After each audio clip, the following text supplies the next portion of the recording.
નમસ્કાર ખેડૂત મિત્રો, આજના વિડીયોની અંદર વાત કરીશું પીળિયા રોગ માટે, જે આપણા જીરુની અંદર એક મુખ્યત્વે આપણે જ્યારે પિયત આપતા હોય ત્યારે એક ખૂબ જ જે પીળિયા નામનો રોગ હોય તે વકરતો હોય છે અને આપણે એક ખૂબ જ નુકસાન કરતું હોય છે.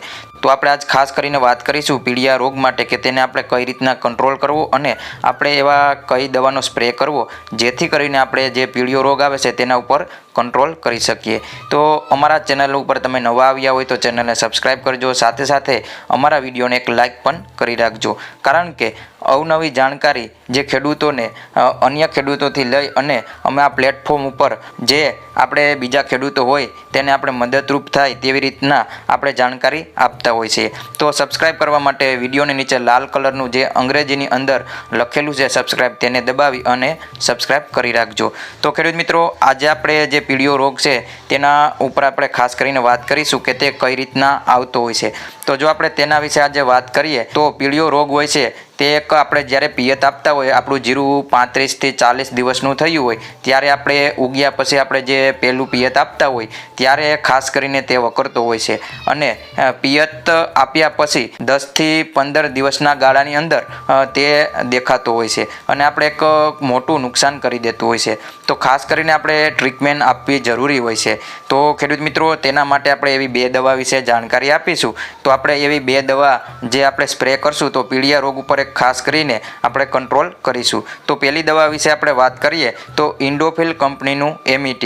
તો ખેડૂત મિત્રો, આ જે દવા છે તે આપણે એક સિસ્ટમિક અને કોન્ટેક ફંગીસાઇડ છે, એટલે કે સિસ્ટમિક રીતે પણ કામ કરશે અને કોન્ટેક રીતે પણ કામ કરશે. એટલે કે તમારા પાકની અંદર જો પીળિયો રોગ છે તે બેસી ગયો હોય તો પણ કામ કરશે અને પીળિયો રોગ ના આવ્યો હોય અને આપણે એક્સ્ટ્રા ડોઝ મારવો હોય તો પણ કામ કરશે. એટલે કે જે ઇન્ડોફિલ કંપનીનું જે MET છે તેનો સ્પ્રે કરવો જોઈએ. આપણે એના કન્ટેન્ટની વાત કરીએ કે આપણે કન્ટેન્ટ એમાં કયું હોય, કારણ કે એક ખેડૂત મિત્રએ જે અમને કોમેન્ટ કર્યું હતું કે સર અમને જે તમે દવા તો અલગ અલગ કંપનીની બતાવતા હોય છે પણ ખાસ કરીને જે અમને કન્ટેન્ટ હોય તે અમને બતાવો, કારણ કે કન્ટેન્ટ અલગ અલગ કંપનીમાં મળતા હોય છે. તેથી અમને અલગ અલગ કંપનીના કન્ટેન્ટ દ્વારા જોઈ અને અમે અન્ય કંપનીની પણ દવા લઈ શકીએ. તો તે માટે આપણે કન્ટેન્ટ પણ આપણે જણાવીશું. તો તેમાં આપણે વાત કરીએ તો હેક્ઝાકોનાઝોલ 4% અને જીનેબ 68% WP ફોર્મમાં આવે છે, એટલે કે પાવડર ફોર્મમાં આવતું હોય છે. તો ખેડૂત મિત્રો, આ MET હોય છે તેને એક આપણે વાસણ લઈ અને તેમાં દ્રાવણ કરવાનું હોય છે. તમે આ જોઈ રહ્યા તેવી જ રીતના આપણે તેને નાખી અને આપણે દ્રાવણ કરવાનું હોય છે.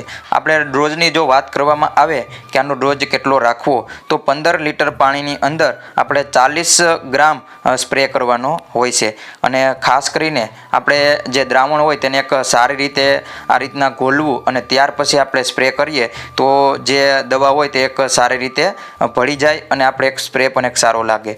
આપણે કિંમતની વાત કરવામાં આવે તો આ દવા છે MET, તેની કિંમત આપણે 1 કિલોની વાત કરીએ તો 900 રૂપિયાથી લઈને અને 1000 રૂપિયા હોઈ શકે છે, જે અલગ અલગ માર્કેટમાં અલગ અલગ એગ્રો સેન્ટરની અંદર તમને અલગ અલગ જોવા મળતું હોય છે. તમારા વિસ્તારની અંદર કેટલા રૂપિયામાં મળે છે તેમને કોમેન્ટ બોક્સમાં જરૂરથી લખજો. અને આપણે ત્યાર પછી આપણે વાત કરીએ કે તેમની સાથે આપણે કઈ દવાનો સ્પ્રે કરવો. તો તેમની સાથે આપણે કોઈ પણ કંપનીનું ચિલેટિડ ઝીંક આવે છે તેનો ઉપયોગ ખાસ કરીને કરવો જોઈએ, કારણ કે જીરુનો પાક હોય તે પીળો પડતો હોય તો તેને ઝીંકની પણ ઉણપ હોઈ શકે છે. તેથી આપણે એક ચિલેટિડ ઝીંક હોય તેનો સ્પ્રે જરૂરથી કરવો જોઈએ. અને તેમાં આપણે વાત કરીએ, તમે જોઈ રહ્યા તે આપણે તેનો સ્પ્રે પણ એક ખેડૂત મિત્રએ કર્યો હતો, તે આપણે જોયું કે તેનું રિઝલ્ટ પણ એક સારું મળ્યું હતું. તો આ કંપનીનું તમે લઈ શકો છો અને તેને પણ એક આપણે અલગ વાસણમાં આપણે દ્રાવણ કરવાનું હોય છે. તો આ બંને જે MET અને ચિલેટિડ ઝીંક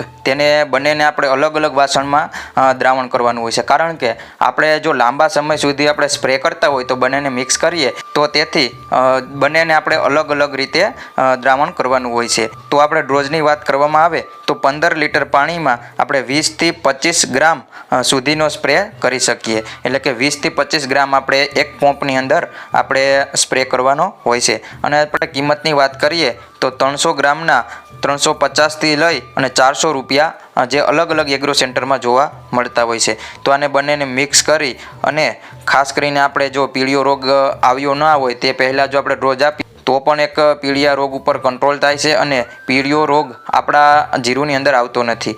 તો ખાસ કરીને આ સ્પ્રે આપણે જરૂરથી કરવો જોઈએ. પિયત આપ્યા પછી ખાસ કરીને આ સ્પ્રે જરૂરથી આપણા પાકની અંદર કરવો જોઈએ અને એક બેસ્ટ રિઝલ્ટ પણ આપણે એક જોવા મળતું હોય છે. અને જો પીળિયો રોગ તમારા પાકની અંદર એટલે કે જીરુની અંદર આવી ગયો હોય તો પણ ખાસ કરીને આ સ્પ્રેને એક આપણે જરૂરથી આપવો જોઈએ, જેથી કરીને પીળિયા રોગ ઉપર એક ખાસ કરીને કંટ્રોલ કરી શકીએ. ખેડૂત મિત્રો, ખાસ કરીને આ દવા તમારા વિસ્તારની અંદર કેટલા રૂપિયામાં મળે છે તે અમને કોમેન્ટ બોક્સમાં જરૂરથી લખજો. અને જીરુની અંદર કોઈ પણ માહિતી લેવી હોય તો અમારા કોમેન્ટ બોક્સની અંદર જરૂરથી લખજો અને અમે તેનો જવાબ પણ જરૂરથી આપતા હોઈએ છીએ. વિડીયો અમારો પસંદ આવ્યો હોય તો વિડીયોને એક લાઇક કરજો, સાથે સાથે અમારા ચેનલ સાથે જોડાવા માટે સબસ્ક્રાઈબ પણ કરી રાખજો. વિડીયોમાં બસ આટલું. ધન્યવાદ. જય હિન્દ. વંદે માતરમ.